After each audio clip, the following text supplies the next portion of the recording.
महाराणा प्रताप की जीवनी व इतिहास।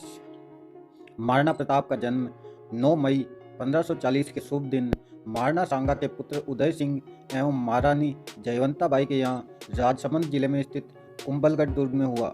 हालांकि इतिहासकारों में जन्म स्थान को लेकर मतभेद है।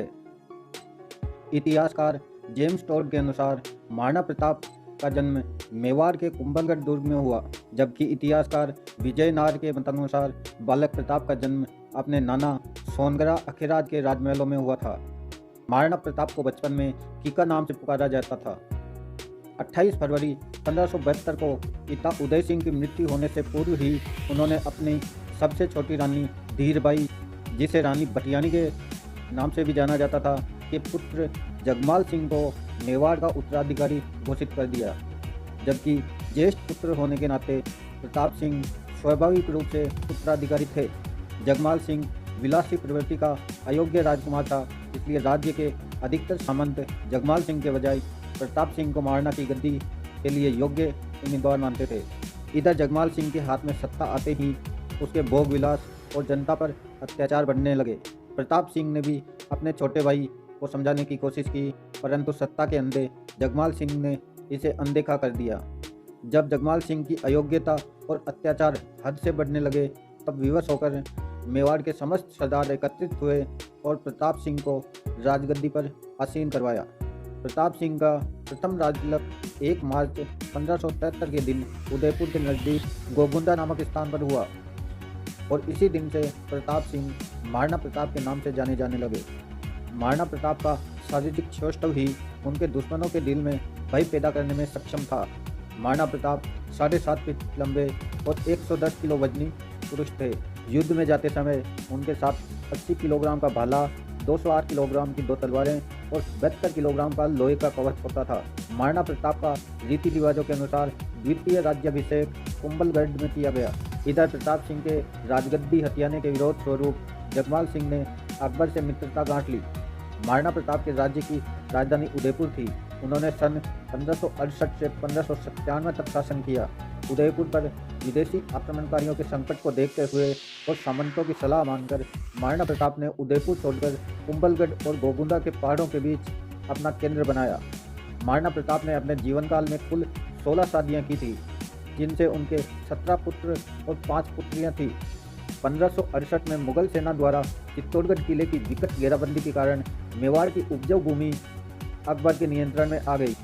हालांकि जंगल और पहाड़ी इलाका अभी भी महाराणा के कब्जे में थे। मेवाड़ पर अकबर की नज़र इसलिए भी थी क्योंकि यह मेवाड़ से होते हुए गुजरात के लिए एक स्थिर रास्ता तलाश कर रहा था।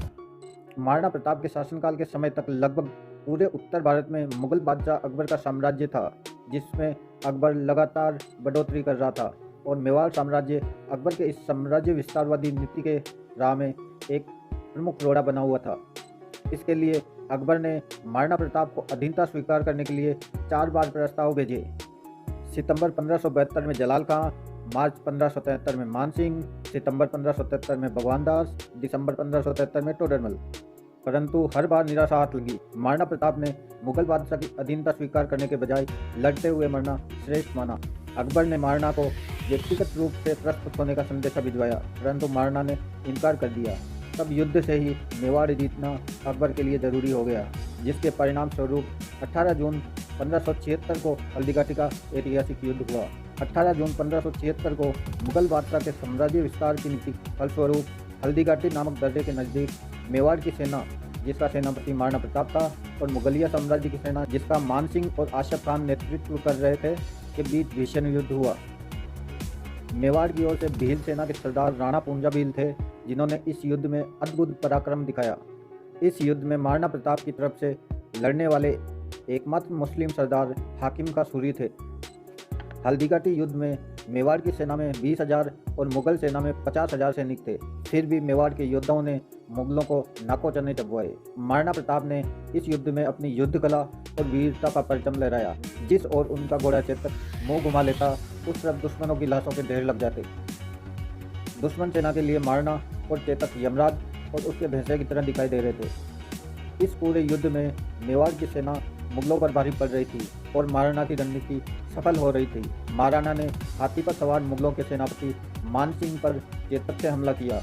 मान सिंह ने हाथी के ऊपर बने खोदे में छुपकर जान बचाई। यह देखकर मुगल सेना युद्ध छोड़कर केवल महाराणा प्रताप को पकड़ने पर आमादा दिखने लगी। तब बींदा के झालामान ने महाराणा प्रताप का मुकुट स्वयं धारण किया और अपने प्राणों का बलिदान दिया, जिसके फलस्वरूप महाराणा प्रताप को युद्ध क्षेत्र से निकलकर जाने का समय मिल गया। युद्ध क्षेत्र से निकलते समय मुगल सेना ने महाराणा का पीछा किया और एक विशाल नाले को पार करने के पश्चात स्वामी भक्त चेतक की मृत्यु हो गई। इतिहासकारों के अनुसार यह युद्ध अनिर्णित रहा। अकबर ने अपनी विशाल सेना महाराणा प्रताप को जिंदा या मुर्दा लाने के उद्देश्य से भेजी थी, जिसमें वो पूरी तरह नाकाम रहा। वहीं महाराणा प्रताप को भी मेवाड़, चित्तौड़, गोगुंदा, कुंभलगढ़, उदयपुर आदि इलाके छोड़ने पड़े। इस युद्ध का आंखों देखा वर्णन अब्दुल कादिर बदायूनी ने किया था। इस युद्ध के पश्चात महाराणा ने जंगलों में शरण ली और धीरे धीरे अपनी शक्ति बढ़ाने लगे। इस मुसीबत के वक्त उनके मित्र और विश्वासपात्र सलाहकार भामाशाह द्वारा महाराणा को अपना संपूर्ण धन अर्पित कर दिया गया। इस सहयोग से महाराणा में नए उत्साह का संचार हुआ। अगले 3 वर्षों में महाराणा ने पुनः सैन्य शक्ति संगठित कर मुगलों से एक एक कर अधिकांश इलाके छीन लिए। महाराणा प्रताप ने धीरे धीरे अपनी शक्ति अर्जित की और अक्टूबर 1582 में दिवेर और छापली के दर्रों के मध्य हुए दिवेर के युद्ध में मुगल सेना को वापस लौटने पर मजबूर कर दिया। यह इतिहास का एक महत्वपूर्ण युद्ध माना जाता है, क्योंकि इस युद्ध में महाराणा प्रताप को अपने खोए हुए राज्य की पुनः प्राप्ति हुई। इस युद्ध के पश्चात महाराणा प्रताप और मुगल सल्तनत के बीच एक लंबा संघर्ष चला। इसलिए कर्नल जेम्स टोड ने इस युद्ध को मेवाड़ का मैराथन कहा था। दिवेर के युद्ध के पश्चात महाराणा प्रताप एक के बाद एक गढ़ जीतते जा रहे थे। उधर अकबर भी अपने साम्राज्य में हो रहे विद्रोहों को दबाने में उलझ गया। परिणाम स्वरूप मेवाड़ में मुगल साम्राज्य का शिकंजा छूटने लगा। इसका लाभ उठाकर महाराणा प्रताप ने 1585 तक लगभग संपूर्ण मेवाड़ पर अपना अधिकार स्थापित कर लिया। इस लंबे संघर्ष के पश्चात भी मेवाड़ अकबर के हाथों से फिसल गया। महाराणा प्रताप के डर से ही अकबर अपनी राजधानी लाहौर लेकर चला गया और तब तक वापस नहीं लौटा जब तक कि महाराणा के स्वर्ग सिधारने का समाचार नहीं मिला। इधर महाराणा प्रताप अपने राज्य की उन्नति में जुट गए, परंतु दुर्भाग्य से 19 जनवरी 1597 को अपनी नई राजधानी चावंड में उनकी मृत्यु हो गई। महाराणा प्रताप को उनके स्वाभिमान, अदम्य साहस, जिजीविषा और कभी न हारने वाले जज्बे की वजह से भारतीय इतिहास में सम्मानपूर्ण देखा और सुना जाता है। आज भी महाराणा प्रताप का जीवन चरित्र समस्त भारतीयों के लिए प्रेरणादायक है।